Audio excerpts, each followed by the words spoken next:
حاضرین و حاضرات، سب سے پہلے تو میں محترمہ صائمہ شفیق صاحبہ اور ان کی ٹیم کو مبارکباد پیش کرتا ہوں کہ انہوں نے ایسے دور میں کہ جب مسلمان اور خاص طور پر ہمارے پاکستانی معاشرے کا مسلمان، وہ مرد ہو یا عورت ہو، وہ اسلام کے رنگ کو چھوڑ کر، رب کے دیے ہوئے رنگ کو چھوڑ کر کئی نئے رنگیوں کا شکار ہو چکا ہے، انہوں نے یہ بیڑا اٹھایا اور اس آرگنائزیشن کے تحت انہوں نے واپس ہمارے معاشرے کو اللہ کے رنگ میں ڈالنے کی جو ذمہ داری اٹھائی ہے، یہ بہت قابل ستائش اور قابل تحسین ہے۔ اللہ تعالیٰ ان سب کو اس پر بہترین اجر عطا فرمائے۔ اور جو لوگ بھی قرآن پڑھنے سے، پڑھانے سے، سیکھنے سے وابستہ ہے، اللہ تعالیٰ ان کی بھی کاوشوں کو قبول بھی فرمائے اور ہمارے معاشرے پر اس کے اثرات بھی اللہ تعالیٰ عطا فرمائے۔ میں اس مناسبت سے دو تین باتیں آپ کے سامنے رکھنا چاہتا ہوں۔ پہلی بات تو یہ کہ ربیع الاول میں عمومی طور پر ہمارے ہاں ایک مزاج ہے کہ آپ صلی اللہ علیہ وسلم کی سیرت کے مختلف پہلوؤں پر بات چیت ہوتی ہے، سیمینارز ہوتے ہیں، پروگرامز ہوتے ہیں۔ اس میں شک نہیں ہے کہ اللہ کے نبی صلی اللہ علیہ وسلم ربیع الاول کے 12 دنوں کے لیے نہیں بلکہ سال کے 365 دنوں کے لیے ہمارے لیے رہبر ہے، رہنما ہے اور ہمارے لیے رول ماڈل ہے۔ لیکن یہ بھی غنیمت ہے کہ چلے کسی بہانے تو ہم اپنے نبی کا تذکرہ سن لیتے ہیں۔ میں آپ سے عرض کروں کہ اللہ کے نبی صلی اللہ علیہ وسلم دراصل وہی مشن لے کر آئے جو ٹائٹل آپ کی اس آرگنائزیشن کا ہے۔ اللہ کے نبی انسانیت کو اسی رنگ میں رنگنے کے لیے آئے تھے جو اللہ کا رنگ ہے، جس کو اللہ نے فرمایا وَمَنْ أَحْسَنُ مِنَ اللَّهِ صِبْغَةً، اس سے بہترین رنگ اور کوئی نہیں ہو سکتا۔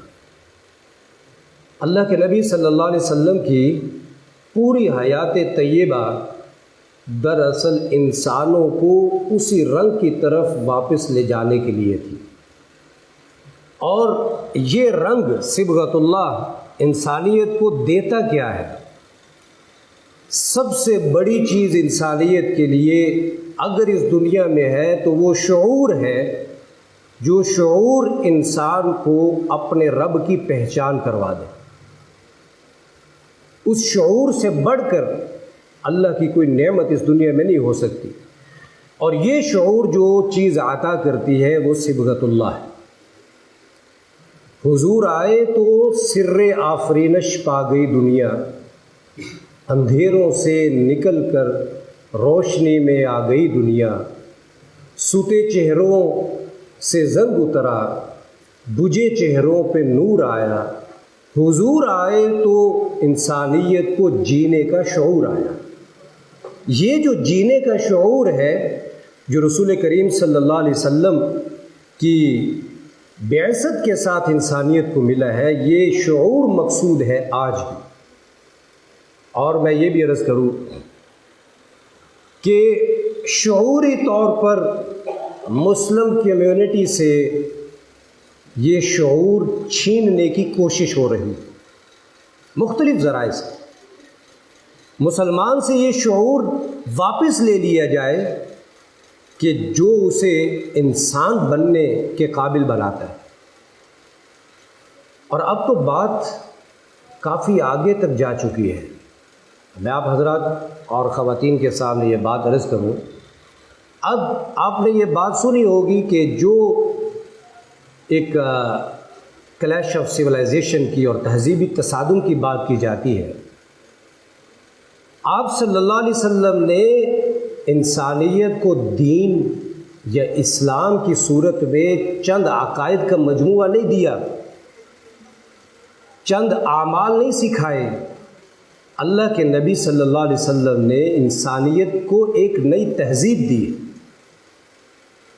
آج جس دور میں ہم جی رہے ہیں اس دور میں دو بڑی تہذیبوں کا مقابلہ ہے، ایک طرف نبوی تہذیب ہے اور دوسری طرف دجالی تہذیب ہے، اور دجالی تہذیب کے مختلف مظاہر ہیں۔ نبوی تہذیب کے بھی مختلف مظاہر ہیں کہ جو بدقسمتی سے بہت کم رہ گئے ہیں۔ آپ خوش قسمت لوگ ہیں کہ آپ نبوی تہذیب کے کیمپ میں ہیں، آپ خود پر صبغت اللہ کو چڑھا کر اسی نبوی تہذیب کا علمبردار ہونے کا ثبوت دے رہے ہیں کہ ہم نبوی تہذیب کے سپاہی ہیں۔ اور جب تہذیب کی بات ہوتی ہے، آپ دیکھیے، میں 2-3 نکات پیش کر کے اجازت چاہتا ہوں۔ اللہ کے نبی صلی اللہ علیہ وسلم نے جو تہذیب بدلی ہے، اس تہذیب کا ایک شاہکار، ایک واقعہ آپ کے سامنے رکھتا ہوں۔ حضرت عمر فاروق رضی اللہ عنہ کے دور میں ابھی ایران فتح نہیں ہوا تھا، تو شاہ رستم نے مدینہ خط لکھا کہ میں کچھ سوالوں کے جواب جاننا چاہتا ہوں،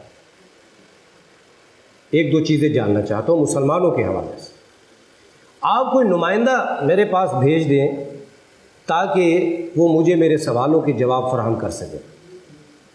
حضرت عمر فاروق رضی اللہ عنہ نے اس وقت شام میں جو گورنر تھے حضرت عمرو بن العاص رضی اللہ عنہ، ان کو کہا کہ بھی اپنا کوئی نمائندہ شاہ ایران کے پاس بھیجیں، وہ کچھ اسلام کے بارے میں، مسلمانوں کے بارے میں پوچھنا چاہتے ہیں، تو وہ ان کو جواب دے دیں۔ تو گورنر شام نے حضرت ربیعی بن عامر رضی اللہ عنہ کو ایران روانہ کیا۔ ایک نارمل سپاہی جیسے لشکر میں ہوتے ہیں، حضرت ربیعی بن عامر، ممکن ہے آپ میں سے کئی لوگوں نے یہ نام بھی آج پہلی مرتبہ سنا۔ حضرت ربیعی بن عامر رضی اللہ عنہ شام سے ایران پہنچے، اور جب شاہ رستم کے دربار کے باہر پہنچے تو ایک معمولی سی سواری پاس تلوار، اور اس کے بھی نیچے نیام پھٹی ہوئی اور تلوار نیچے ساتھ رگڑ رہی ہے۔ دربار نے پوچھا جی کہاں پہ آئے ہیں؟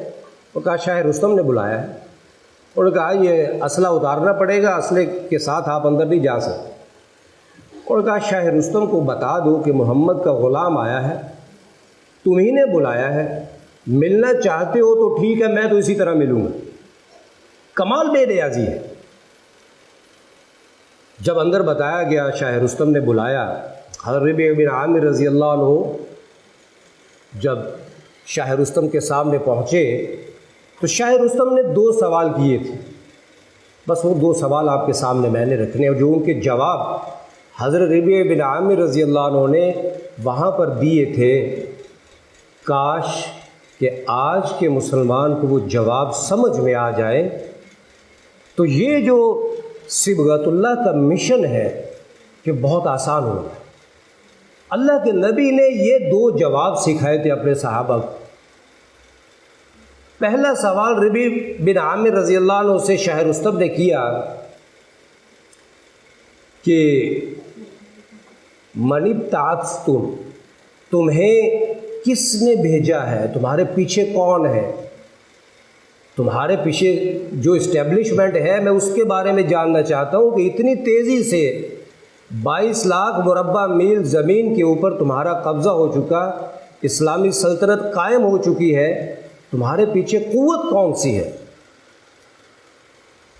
تو حضرت ربیعی بن عامر رضی اللہ عنہ اس سوال کے جواب میں فرمایا تھا، اللہ ابتعثنا، اللہ ابتعثنا، ہمارے پیچھے قوت کو جاننا چاہتے ہو تو ہمارے پیچھے جو فورس ہے، جو قوت ہے، وہ اللہ کی۔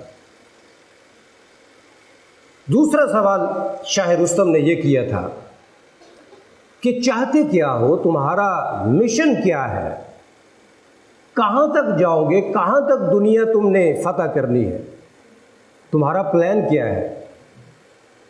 تو جو جملہ حضرت ربیع بن عامر رضی اللہ عنہ نے ارشاد فرمایا تھا، وہ جملہ میں آپ سے کہوں گا کہ آپ اس کو نوٹ کریں، ساری زندگی اس کو یاد رکھیں۔ یہ وہی جملہ ہے جو رسول کریم صلی اللہ علیہ وسلم کا مشن تھا، یہ وہی جملہ ہے جو اللہ کے رنگ کو، جو صبغت اللہ کو ظاہر کرتا ہے۔ حضرت ربیع بن عامر رضی اللہ عنہ نے جو جملہ ارشاد فرمایا تھا کہ تم یہ پوچھتے ہو کہ ہم چاہتے کیا ہے؟ ہم چاہتے ہیں ہمارے نبی نے جو ہمیں سکھایا ہے، ہماری پیش قدمی 22 لاکھ مربع میل اور اس سے بھی کہیں آگے تک اسلامی سلطنت کو لے جانے میں ہمارا مشن اور ہمارا مقصد اگر جاننا چاہتے ہو تو وہ یہ ہے، لنخرج العباد من عبادت العباد الى عبادت رب العباد۔ ہمارا مشن یہ ہے کہ ہم بندوں کو، یہ غور کیجئے گا، بندوں کو بندوں کی غلامی سے نکال کر بندوں کے رب کی غلامی میں دے دیں۔ لنخرج العباد من عبادت العباد الى عبادت رب العباد۔ ہم بندوں کو بندوں کی غلامی سے نکال کر بندوں کے رب کی غلامی میں دے دیں، ہم یہ چاہتے ہیں۔ خواتین و حضرات، یہی صبغت اللہ ہے۔ آج جس تہذیب کے ساتھ ہمارا مقابلہ ہے، جو تہذیب ہمارے اوپر حاوی ہونے کی کوشش کر رہی ہے، اس تہذیب میں اور نبوی تہذیب میں 3 بڑے فرق ہیں۔ یہ فرق میں اس لیے بیان کرنا چاہ رہا ہوں، ہمارے ہاں بہت کنفیوژنس ہیں، مسلمانوں کے ذہنوں میں بہت کنفیوژنس ہے۔ آپ کی توجہ چاہیے، آخری 2-3 باتیں ہیں۔ کنفیوژنس یہ ہے کہ وہ تہذیب جو مغرب کی ہے، جو اس وقت عالم کی تہذیب ہے، جو تہذیب اس وقت غالب ہے، جس تہذیب کے اندر آج کے انسان کو، مسلمان کو کشش نظر آتی ہے، اس تہذیب میں ہے کیا؟ اور مسلمان کو جو اللہ کے نبی تہذیب دے کر گئے ہیں، وہ تہذیب کیا ہے؟ 3 بنیادی فرق ہیں، 3 بنیادی فرق سمجھ لیجئے، اس لیے کہ اب آپ کا مقابلہ جس پلیٹ فارم پہ آپ اللہ کے رنگ کو سیکھ رہی ہیں، اب آپ کا مقابلہ صرف آپ کی گلی کے ساتھ، اپنے محلے کے ساتھ نہیں ہے۔ اس وقت مسلمان کا مقابلہ عالمی تہذیب کے ساتھ، عالمی سماج، عالمی سامراج کے ساتھ۔ We are living in the era of clash of civilization۔ یہ پچھلے 30 سال سے یہ جنگ شروع ہے۔ ہمیں اپنے طالب علموں کو، اپنے بچوں کو، اپنی آنے والی نسل کو اس محاذ کے لیے تیار کرنا ہے۔ 3 بڑے فرق ہیں۔ ہمیں یہ کہا جاتا ہے کہ نبوی تہذیب، مسلمان کی تہذیب پتھر کے دور کی تہذیب، لیونگ سویلائزیشن نہیں ہے۔ میں عرض کروں کہ اس وقت کی جو سو کالڈ انلائٹنمنٹ ہے، جس کو ہم روشن خیالی کہتے ہیں، جس کے بارے میں مغرب یہ کلیم کرتا ہے کہ انسانیت کو روشن خیالی ہم نے دی ہے، اسلام بھی یہ کلیم کرتا ہے کہ انسانیت کو روشن خیال اسلام نے بنایا ہے۔ فرق بتاؤں، مغرب کی روشن خیالی کی عمر 250 سال ہے۔ مغرب کی انلائٹنمنٹ انقلاب فرانس سے شروع ہوئی 1790 سے، اس کے بعد ہی مغرب میں دور غلامی کا خاتمہ ہوا، مغرب میں ترقی کی طرف لوگ آئے۔ اس سے پہلے تو خود مغرب اپنے آپ کو ڈارک ایج کہتا ہے۔ وہ کہتے ہیں 1790 کے انقلاب فرانس کے بعد ہمارے ہاں روشن خیالی کا آغاز ہوا۔ اللہ کے نبی نے انسان کو جو روشن خیالی دی ہے، اس کی عمر 250 سال نہیں ہے، اس کی عمر 1450 سال ہے۔ اس کی عمر 1450 سال ہے، جو روشن خیالی اسلام نے انسان کو دی۔ یہ پہلا فرق ہے نبوی تہذیب میں اور اس وقت کی عالمی تہذیب۔ دوسرا فرق سنیے، اس وقت کی جو ڈومینیٹڈ سویلائزیشن ہے، جو عالمی تہذیب ہے، جس کو ہم صرف مغربی تہذیب نہیں کہہ سکتے، یہ عالمی تہذیب، یہ ڈومینیٹ کرتی ہے۔ اس نے جب روشن خیالی کو اپنایا تو اپنا رشتہ وہی سے کاٹا۔ یہ اہم نکتہ ہے سننے والا، اس نے اپنا رشتہ وہی سے کاٹ دیا۔ بائبل، چرچ یہ اسٹیٹ سے الگ رہیں گے، فیصلہ کر لیا گیا، اور یہ فیصلہ کر لیا گیا کہ انسانوں کی سوسائٹی جس کو اچھا سمجھے گی وہ اچھا ہوگا، جس کو انسانوں کی سوسائٹی برا کہے گی وہ برا ہوگا۔ گویا کہ ہمیں ڈیموکریسی اتھارٹی ہوگی کسی کو اچھا یا برا ڈکلیئر کرنے میں، وہی سے اپنا رشتہ۔ آج آپ دیکھ لیجئے یورپ میں، مغرب میں، church and Bible they have no concern and they have no issue with the state and state have no religion۔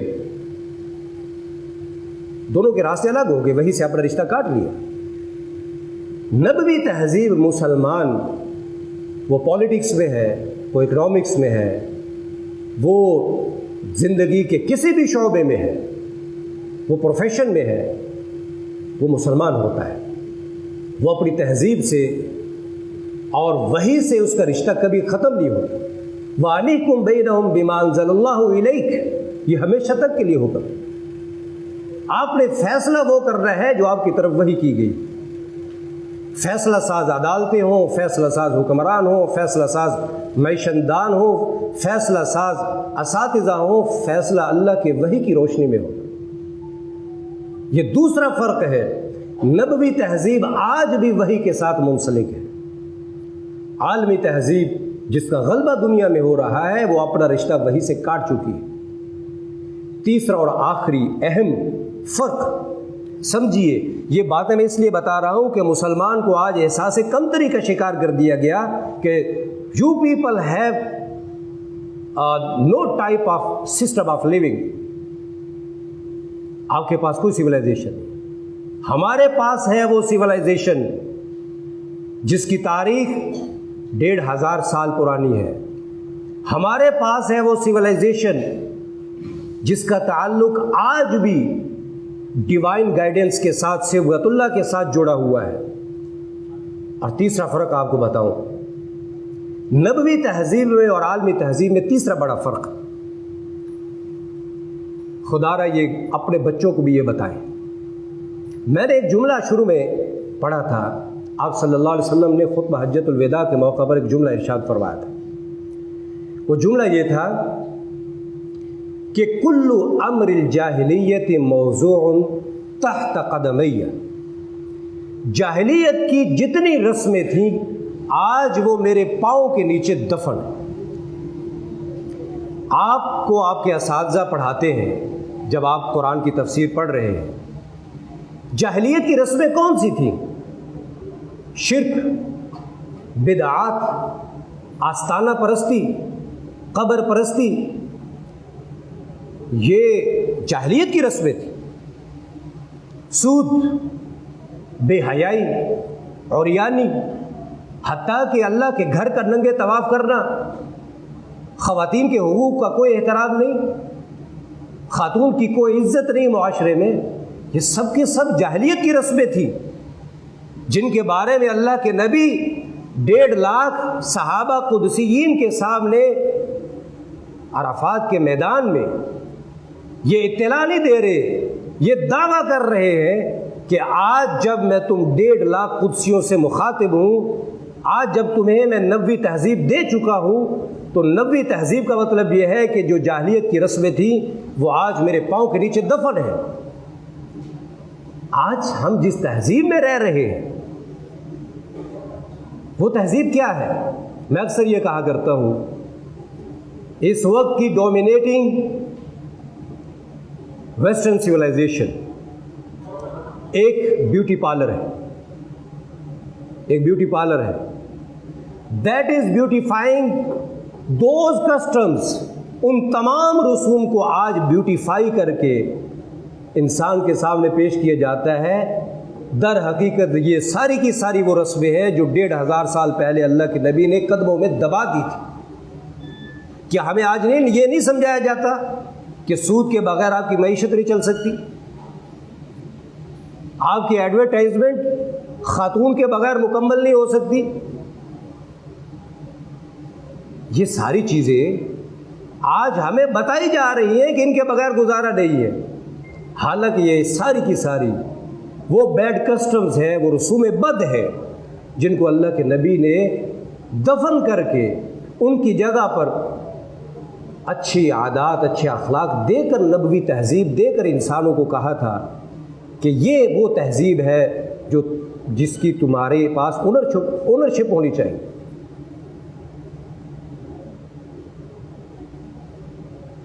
محترم حاضرات اور خواتین، بات لمبی ہو رہی ہے، میں اپنی بات کو یہیں پہ سمیٹتا ہوں۔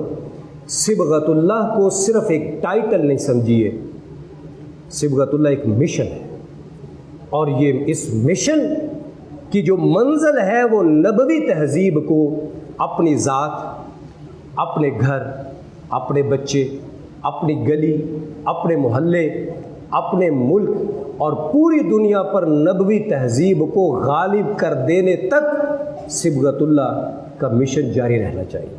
اللہ تعالیٰ اس میں آپ کا حامی و ناصر ہو، آمین۔ وآخر دعوانا۔